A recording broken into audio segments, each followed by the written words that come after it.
안녕하세요. 오토기업 김종민입니다.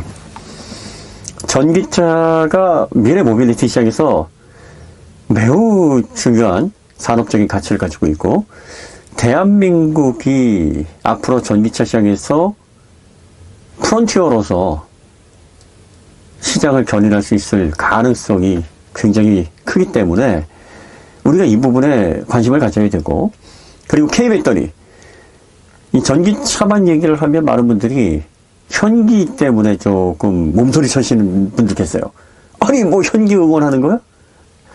우리나라에 국산 브랜드가 여럿 있다 그러면 참 국산 전기차 이렇게 말하기가 좋은데, 현대기아가 시장의 85%를 점유를 하고 있어서 국산 전기차 하면은 이코르 현대기아 차거든요.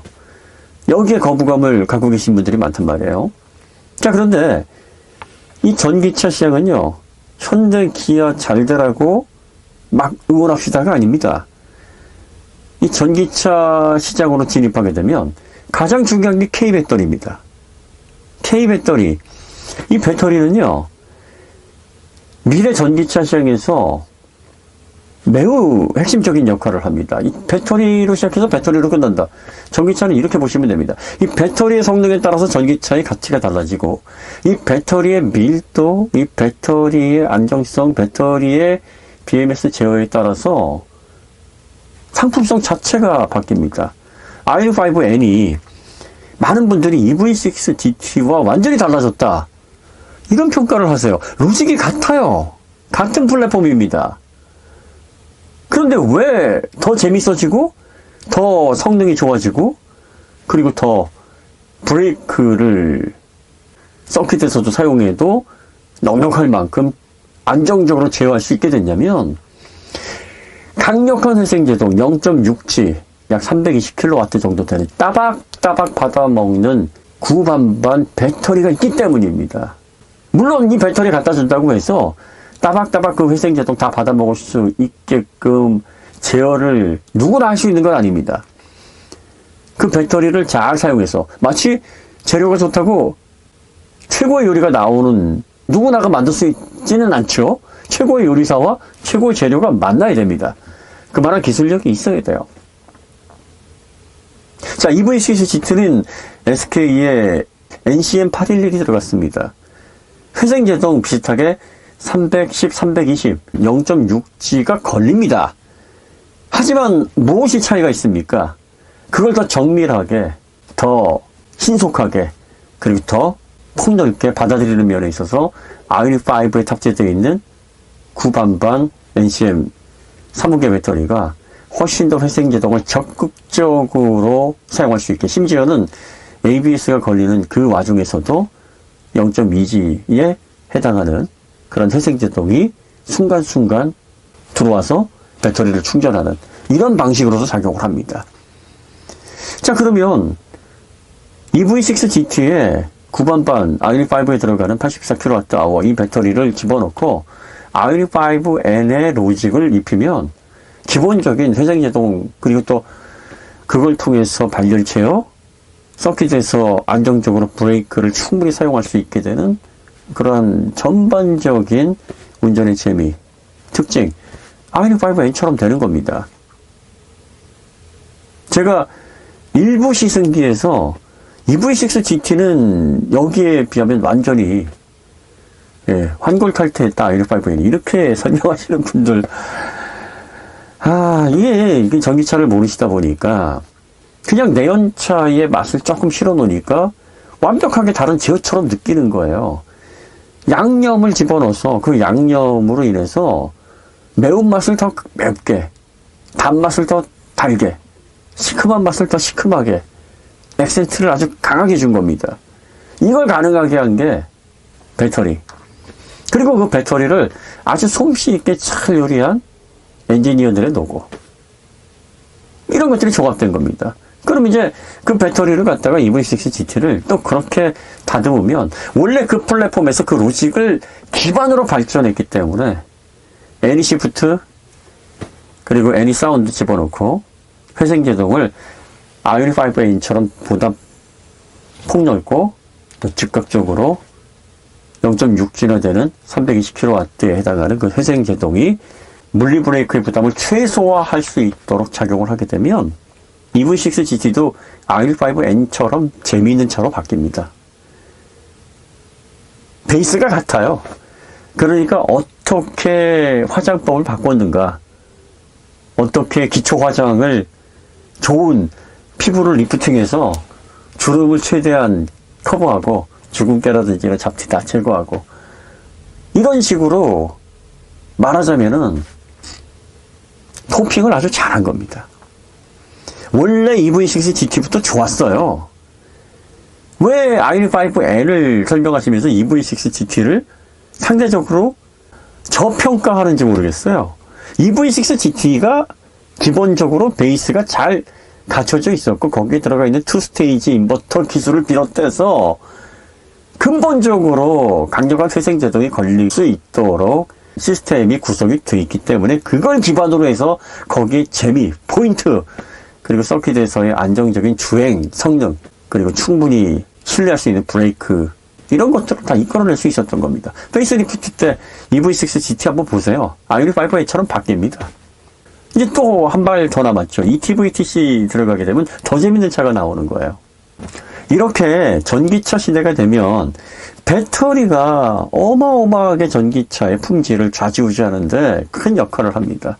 이건 비단 자동차 관련해서 그런 거고, 자동차보다 더 큰 시장이 ESS 시장입니다. ESS 시장으로 넘어가면요, 대형 건물에 자동차의 몇 배가 들어갈까요, 배터리가? 자, 스마트폰에 들어가는 배터리가 양극재 산화코발트 방식이거든요. 삼원기하고 좀 다릅니다. 자, 이 리튬이온 배터리가 전기차에는 몇 개 정도 들어가냐면, 스마트폰에 들어가는 게 대략적으로 5,000개에서 6,000개가 들어갑니다. 그러니까 전기차 한 대 만드는 그 배터리 용량으로 스마트폰 그렇게 많이 제작할 수 있는 배터리를 사용하게 되는 겁니다. 그러니까 전기차가 되니까 배터리 시장이 막 폭발을 한 거예요. 그리고 하얀 석유라는 말이 그래서 나온 겁니다. 리튬을 하얀 석유라고 부르죠. 자, 스마트폰하고 자동차 이 크기를 대입해 보면 금방 감이 오잖아요. 그러면 이 자동차가 또 건물하고 비교를 하면 어떻습니까? 개인주택 같으면은 자동차에 들어가는 배터리 한 2팩 정도면은 웬만한 개인주택은 뭐 전력 그리드 구성하는데 어려움이 없겠지만 6층, 7층, 뭐 꼬마 빌딩이라 그러죠. 네, 이런 빌딩만 해도 몇 개가 들어가야 될까요? ESS를 구성하려면. 그러면 20층, 30층, 아니면 40층, 50층, 그 이상 마천루에 해당하는 초고층 빌딩들에는 도대체 ESS가 전기차에 몇 배가 들어가야 될까요? 자동차는 없어도 살지만 우리 집이 없으면 살 수가 없잖아요. 집은 누구나가 다 거주를 해야 됩니다. 그러면 앞으로 전 국토에 깔려있는 그런 건물들, 여기에 ESS로 배터리가 들어간다고 생각을 해보세요. 이건 전기차 시장하고 또 게임이 안 되는 폭발력을 가지고 있는 시장입니다. 자, 이 시장에 뭘 사용하겠다는 겁니까? 전기차에서 쓰고 SOH가 대략 80%, 70%라고 이제 얘기를 하는데 70%까지도 안 갈 겁니다. 대략 한 80% 정도면은 뭐 차가 폐차되는 한 10몇 년 정도 사용 주기가 될 겁니다. 그럼 이제 그걸 띄어서 ESS로 활용하게 하는 법안이 만들어져 있어요. 왜냐하면 그전에는 안전검사를 자동차용과 건축용을 따로 받아야 됐기 때문에 자동차용으로 제작된 배터리를 건축용으로 바로 쓸 수가 없었어요. 다시 안전시험을 처음부터 다 받았어야 되는데 이제 그 법에서 간소화가 됐습니다.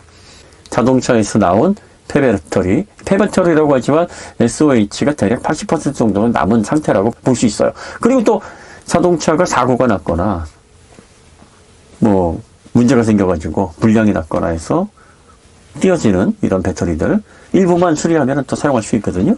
이런 것들은 SOH가 90% 이상일 수 있습니다.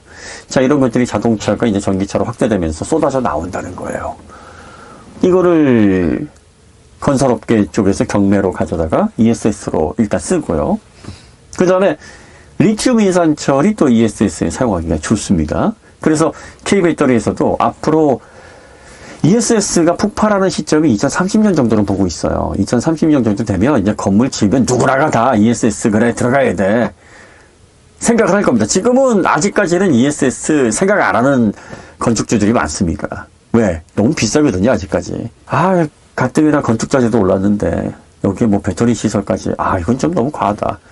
아직은 좀 꺼려하는 분위기인데 이게 한 5, 6년 정도 지나잖아요. 그러면 건물 지면 의회 그래 전력 그리드 심의하에 저장해서 피크 시간에 사용하고 그러면 전기요금에서 뭐 충분히 ESS 설치하는 비용 뽑을 수 있고 왜?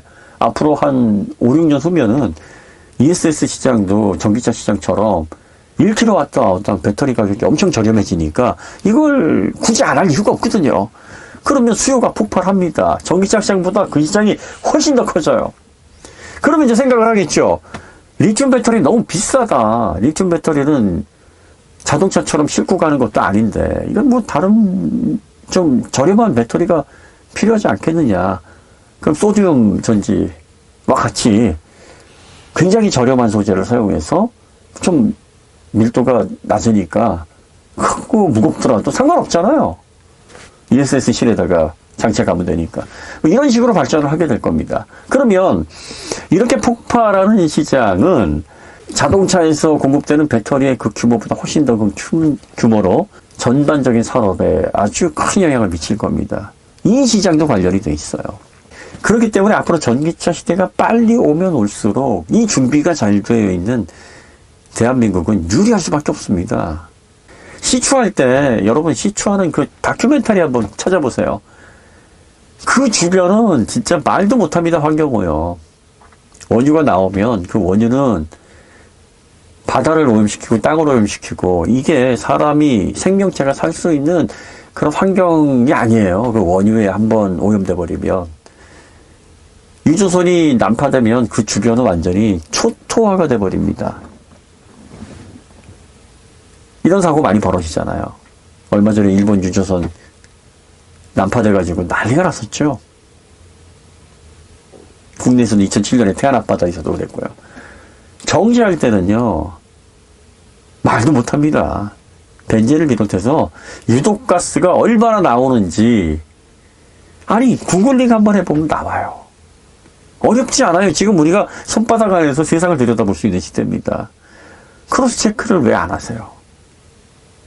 우리가 내연차를 쓰게 되면 배기가스 때문에 위험하다는 거 그것도 물론 있지만 그것보다 더 위험한 게 시추하고 그걸 운반해오고 정지하는 과정에서 그것보다 훨씬 더 많은 오염물이 나옵니다.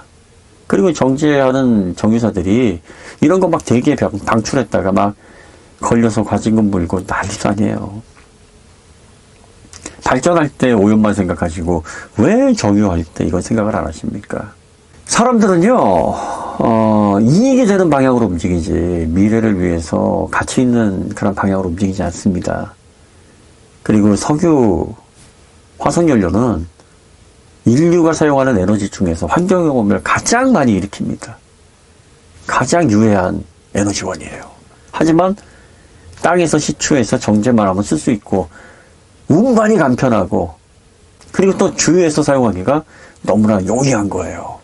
이런 간편성 때문에 그리고 또 송유관을 통해서 보내기도 좋고 그래서 사용을 해왔던 겁니다. 발전할 때 오염물 나오는 거 비교 안 됩니다. 이 LC 계산하고 이산화탄소 총량, 오염물 총량 계산을 하는 이런 학자들이 바보들이 아니에요. 그리고 기업체에서도 연구할 거 아니에요. 지금까지 내연차를 130년 동안 만들어 와서 그 기술의 최고봉에 그래서 시장을 견인하는 1등, 2등 업체들이 이제 내연차 팔지 말라고 하면 이유 없이 거기에 승복하겠습니까? 난리치죠. 본인들도 나름 연구해보고 조사해서 뒤집으려고 했을 거 아니에요. 근데 왜 못 뒤집어요? 자기들 명줄이 걸렸는데. 그리고 얼마나 똑똑한 사람들이 거기 많습니까? 여러분들 왜 포르쉐 엔지니어 하면 그 똑똑한 사람들 하면서 막 인정해주고 엄지척 하잖아요. 그 똑똑한 사람들이 왜 e퓨얼 만든다고 막 삽질하고 전기차 시대가 왔는데 찍소리 못하고 EU에서 전기차 2030년에 디젤 없으면 2035년에 가솔린 이제 그만 진짜 못 팔게 합니다라고 했을 때 왜 반기를 못 들고 제발 좀 연장해 주십시오 읍소를 할까요? 그 머리 좋은 사람들도 해보니까 그게 맞거든요. 화석연료는 자기들이 봐도 이건 답이 없어요. 환경과 관련해서 답이 없습니다. 그 어차피 전기도 그러면은 화석연료 쓰잖아. 네, 맞아요. 석탄 많이 쓰고요. LNG 쓰고요. 그 다음에 원자력 발전 씁니다. 비율을 보면은 뭐 석탄하고 LNG가 제일 많고, LNG는 또 경부화 시간에 껐다가 다시 과부하 시간에 켜서, 왜냐면 전력 그리드 전기가 남아돌아도요, 이 주파수 안 맞으면 블랙아웃 옵니다. 그러니까 양을 조절해야 돼요. 그리고 예비 발전이라는 건 항상 돌아갈 차비를 스탠바이를 갖추고 있어서 부족하면 돌리는 거기 때문에 버리는 거 아닙니다. 송전량은 계산해서 발전을 하는 거예요. 우리나라가 한 대략 95기가와트 정도가 필요하다 그러면 딱 그 정도 계산하고 나머지 한 25기가와트 정도는 예비 전력으로 항상 스탠바이 시켜놓는 방식으로 발전을 합니다. 그렇지만 이런 것들을 사용하더라도 발전소에서 대량으로 포집해서 그걸 뭐 CCUS 방식으로 땅에 묻거나, 그리고 또 SCR 같은 방식으로 녹수 최소화시키거나, 대형 DPF 같은 걸로 해서 미세먼지 포집하거나, 이런 방식으로 해서 잘 제어를 할 수가 있습니다. 우리가 전기차 시대에 이제 경쟁력을 갖추고 있고, 또 시장을 이끌 만한 그런 기반이 잘 갖춰져 있잖아요. 그러면 대한민국의 이익을 위해서라도 전기차를 여러분들이 후원을 하셔야죠. 설사 그게 효율성이 떨어진다 그래도 대한민국이 유리한 방향으로, 시장을 이끌 수 있는 방향으로, 예, 그쪽으로 우리가 지지를 하는 게 사실은 그게 맞지 않습니까? 그런데 친환경적으로, 효율 면에서, 그리고 또 사용자 경험 면에서 전기차는 다 내연차보다 월등합니다. 그걸 반대할 이유가 없어요. 그러니까 본인이 선택을 하지 않고 나는 괜찮아 하시는 거는 뭐라고 하지 않습니다. 그런데 잘못된 정보를 가지고 자꾸 전기차 그거는 없어져야 된다, 친환경이 아니다. 아니 본인이 사용하시는 건 사용하시지만 앞으로 계속 내연차로 가야 된다, 하이브리드로 가야 된다 그러면 대한민국은 자동차 시장에서 영원히 1등 못합니다. 전기차로 가야 자동차에서 1등이 나오고요. K배터리 쭉쭉 그야말로 하늘 높은 줄 모르고 크고요. 미래 ESS 시장으로 전력 그리드가 완전히 바뀌었을 때 에너지를 장악합니다. 에너지를 장악하면요, 전 세계 경제 패권을 가져올 수 있습니다. 아니 이렇게 장밋빛 전망이 그려져 있는데 전기차를 반대를 할 이유가 없잖아요. 그죠? 쓰지 않더라도 마음으로는 응원하세요. 댓글로 뭐 전기차는 사기다, 난 뭐 하이브리드가 진짜 앞으로 계속 갔으면 좋겠다. 하이브리드 가면 토요타 좋아하겠네요. 그죠? 시간이 지나면서 많은 분들이 성숙한 자세로 시장을 바라보고, 그리고 또 올바른 판단을 하실 수 있으리라고 봅니다. 전기차 시대가 되면 K배터리, K전기차 앞으로 시장에서 주도적인 역할을 할 가능성이 굉장히 높습니다. 전기차가 마음에 들지 않더라도 앞으로의 기대되는 미래, 그리고 또 이런 방식으로 국가의 경쟁력이, 또 경제가 활성화되면 개인들의 삶이 나아질 수밖에 없어요. 그 독일에서 그런다잖아요. 독일에는 농산물이나 낙농 제품들 생산도 그렇게 많이 안 하는데 왜 이렇게 쌉니까? 자동차 몇 대 팔면은 이 슈퍼마켓에 있는 거 다 채울 수 있는데 부럽지 않습니까? 우리도 그래야죠. 그죠? 자, 오늘 이야기는 여기서 마치도록 하고요. 더 좋은 콘텐츠로 찾아뵙겠습니다. 감사합니다.